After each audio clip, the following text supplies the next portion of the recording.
Halo semua, balik lagi dengan saya Rizky, dan di depan kita sudah ada HP Oppo dan dia menggunakan ColorOS V11.1. Nah, di video kali ini kita akan ngebahas fitur keren apa aja yang ada di ColorOS V11.1. Oh ya, buat teman-teman yang suka konten-konten seputar teknologi dan gadget, jangan ragu-ragu, langsung aja klik tombol subscribe di channel ini ya guys. Oke, kita bahas fitur yang pertama, yaitu Gesture Motion. Nah, ini merupakan salah satu fitur yang saya sukai dari HP Oppo guys. Dengan mengaktifkan fitur ini, kita dapat men-scroll sosial media tanpa menyentuh layar HP kita. Yap, kita cukup men-scroll di udara aja. Cara mengaktifkannya, kita bisa masuk di setting, kemudian alat praktis, gestur dan gerakan, dan di sini ada gestur udara, kita tinggal aktifin aja guys. Fitur yang kedua yaitu RAM Extension. Di ColorOS V11.1 kita dapat menambahkan RAM HP kita hingga 5 GB. Di sini HP saya secara bawaan memiliki RAM 8 GB guys, dan kita bisa menambahkan 5 GB RAM. Jadi HP saya memiliki RAM 11 GB. Mantap sih. Untuk mengaktifkannya, kita bisa masuk ke setting, kemudian kita scroll ke bawah dan di tentang ponsel. Di sini ada menu RAM, kita tinggal tap aja dan kita bisa nambahin RAM HP kita. Oh ya, agar penambahan RAM-nya ini bisa diaplikasikan, teman-teman restart dulu HP-nya. Selanjutnya ada mode Game Pro. Nah, buat teman-teman user Oppo yang suka gaming, wajib banget nih aktifin fitur mode Game Pro ini. Untuk mengaktifkannya, kita bisa langsung masuk ke aplikasi ruang game, dan di sini nanti akan ada 3 mode guys. Yang pertama yaitu mode hemat baterai, kemudian yang kedua ada mode seimbang, dan yang ketiga ada mode Game Pro. Nah, saat kita aktifin di mode Game Pro, untuk performa CPU, kemudian performa GPU, dia akan naik guys. Dengan demikian, untuk performa HP kita bisa lebih optimal lagi ya. Masih di bagian performa HP nih guys. Nah, buat teman-teman yang udah aktifin mode Game Pro tapi performanya masih kurang, bisa cobain aktifin fitur mode High Performance ini. Nah, untuk mengaktifkannya kita bisa masuk di setting, kemudian di baterai, dan di sini ada mode kinerja tinggi atau mode High Performance ya kalau HP teman-teman dengan bahasa Inggris.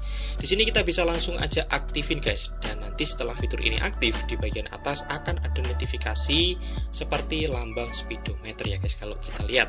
Oh ya, perlu diingat buat teman-teman yang mengaktifkan fitur High Performance ini, tentunya ini akan meningkatkan konsumsi baterai juga, dan juga HP jadi lebih cepat panas.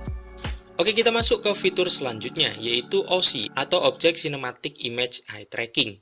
Fitur ini menggunakan AI yang akan membaca pergerakan mata kita dengan presisi, sehingga untuk experience menonton video dan main game akan jadi lebih enak guys.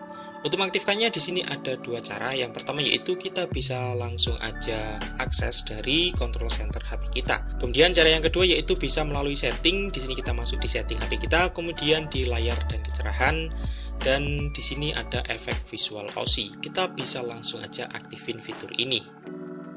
Fitur selanjutnya yaitu Dolby Atmos. Fitur ini berfungsi untuk memaksimalkan kualitas speaker yang ada di HP kita guys.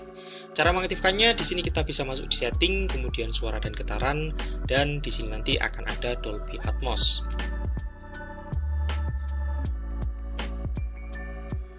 Nah, di sini nanti akan ada 4 mode guys. Yang pertama ada mode cerdas atau mode otomatis, kemudian ada mode theater, ada mode game, dan ada mode musik. Selanjutnya ada fitur bilah samping, dan fitur ini cukup membantu untuk kegiatan multitasking saya atau untuk berpindah-pindah aplikasi dengan cepat. Kita tinggal swipe di bagian samping HP dan dia akan nongol dengan sendirinya.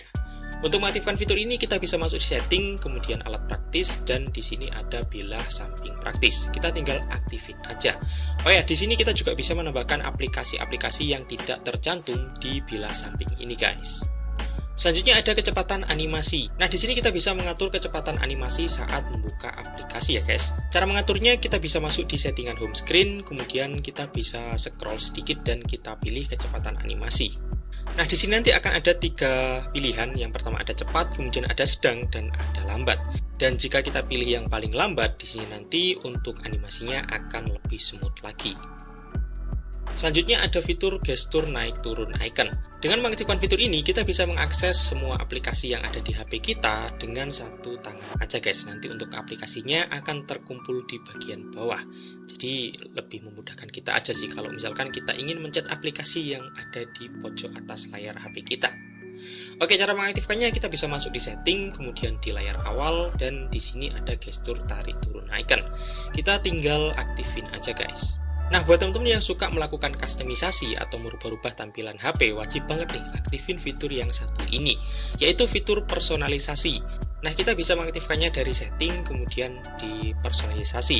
Di sini kita bisa merubah tampilan HP kita, mulai dari tema, kemudian wallpaper, tampilan selalu aktif atau always on display, kemudian gaya icon, tata letak, animasi sidik jari, kemudian warna, font, dan laci notifikasi.